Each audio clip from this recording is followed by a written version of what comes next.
do not believe in God because there's no scientific evidence for God. The operating principle here is that in order to be justified in your belief in something, you need to have scientific evidence. But how consistent are atheists in applying this principle? My argument is that atheists are not consistent. They are selective skeptics. Let me share my screen here.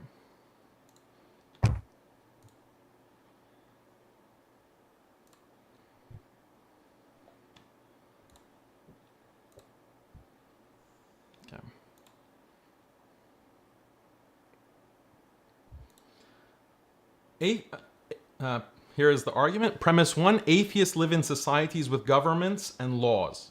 Premise 2, long term, humans will not live peacefully under governments and laws they believe are morally evil.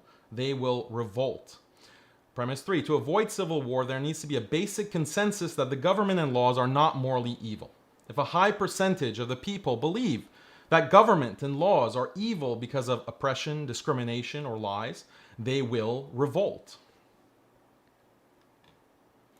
Premise 4, Premise 4, scientific facts alone are not enough to create consensus among large groups of people. Consensus requires additional facts. Those facts can be religious in character or they can be non-religious in character. Those are the only two choices. Premise 5, atheists reject purported facts that are religious in character. Therefore, in accepting political consensus, atheists accept facts that are not religious in character and are not backed by science. Therefore, atheists are not consistent skeptics, at least those living in stable, secular societies. So, for example, look at China. With over 60% atheist population, the highest in the world, do you think Chinese atheists are free thinkers? No, obviously much of their worldview is Chinese nationalist propaganda. Or consider the former USSR, a government which was explicitly atheist and ruled over millions of atheists. Were Soviet atheists free thinkers? No, their worldview was dictated in large part by Soviet propaganda. Well, we have the same situation in the secular West. The state propaganda is liberal secular political ideology, and no one is more blindly committed to that ideology than Western atheists. We can understand this better with 4 categories of examples. Examples that have to do with utilitarianism, about human nature, about group difference, and about so-called conspiracy theories. Let's start with the first category of utilitarianism.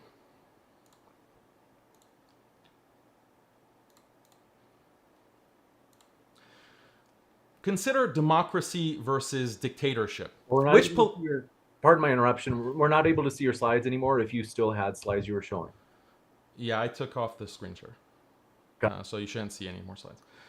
Consider democracy versus dictatorship. Which political model leads to better socioeconomic outcomes? You can bring in a ton of empirical data to weigh pros and cons to justify either position. But ultimately, science alone is not going to definitively decide. You need additional facts that go beyond science to justify one position, and that's where political ideology comes in. Of course, we find that atheists in the West overwhelmingly support the idea of liberal democracy. Atheists in China or the USSR beg to differ. Another example, atheists believe that giving people more and more freedoms is good for society and increases happiness and prosperity. But is this actually true? Again, a utilitarian argument, weighing net benefits versus net harms based on empirical evidence, could show that actually individual freedoms should be strictly limited. There could be arguments either way, but the point is science cannot definitively settle this question. Despite this, atheists are unanimous. Where's their skepticism? Or what about encouraging women to pursue careers as opposed to being mothers and homemakers? There is a lot of empirical data showing how careerism among women is associated with higher rates of mental illness, worse outcomes for children, and many other negative social effects. How do we decide which policy is best? One method is to let religion dictate laws and social policy.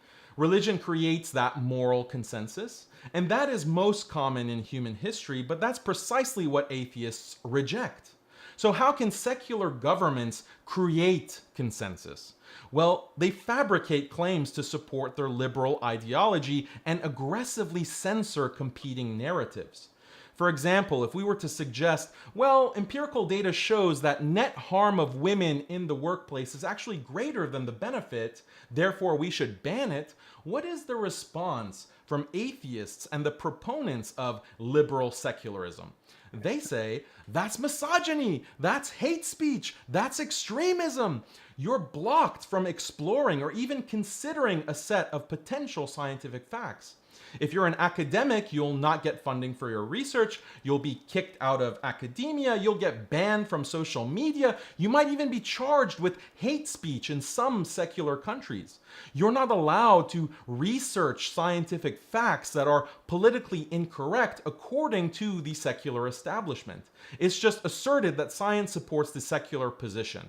So where's the skepticism from atheists?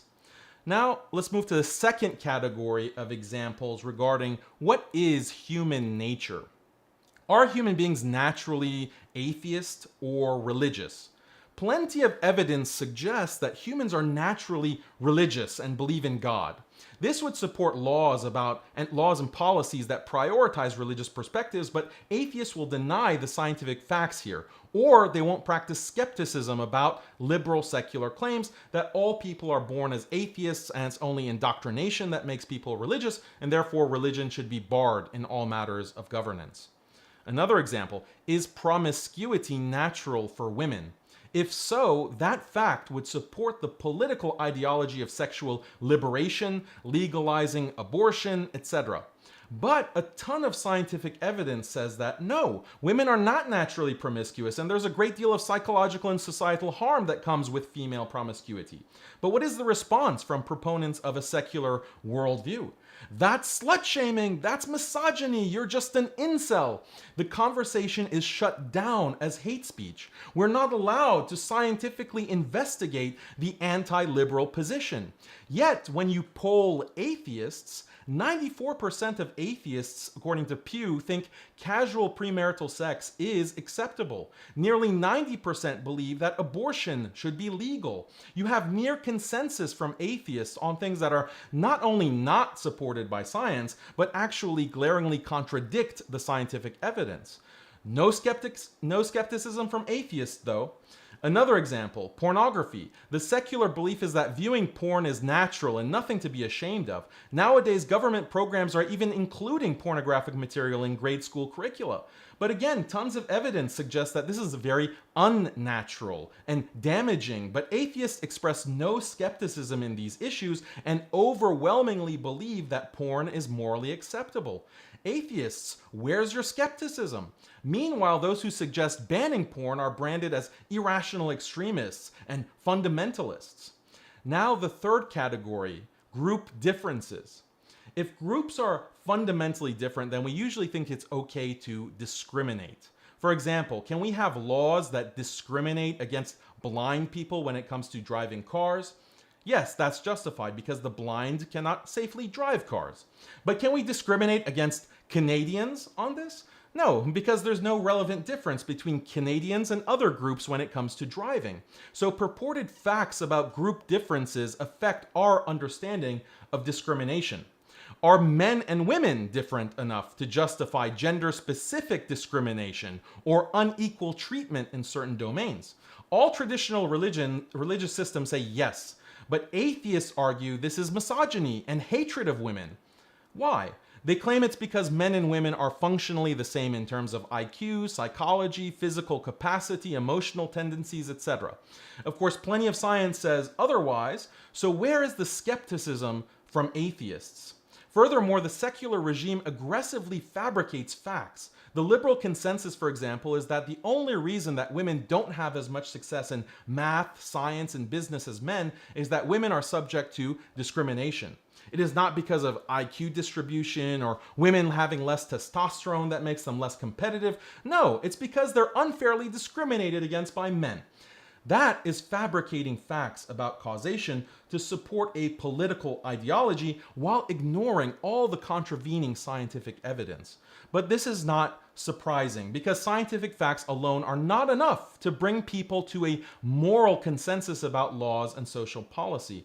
Of course, atheists as proponents of this secular system cannot admit that this is what is happening, and that's why atheists are selective skeptics. Another example, should same-sex marriage be legal? An overwhelming consensus of atheists, 92%, say yes. And if you ask them, they'll say that their support for it is based on the scientific fact that homosexual marriage is exactly the same as heterosexual marriage. Therefore, it would be morally wrong to discriminate against same-sex couples. But much evidence shows that homosexual marriage is associated with mental illness, child abuse, domestic violence, etc. But follow that line of reasoning, and atheists scream, that's homophobic, that's hate speech, that's extremism, and you will be banned from social media, academia, and the political domain as a whole. Where is your skepticism on this issue, atheists? The fourth category, conspiracy theorists. Atheists have no problem believing that the governments around the world routinely commit election fraud, conduct false flags, falsely revise history in order to support their political regimes, manipulate public health crises to expand control, do political assassinations. But if you accuse the US or Western liberal governments of doing these things, you get blasted as a conspiracy theorist or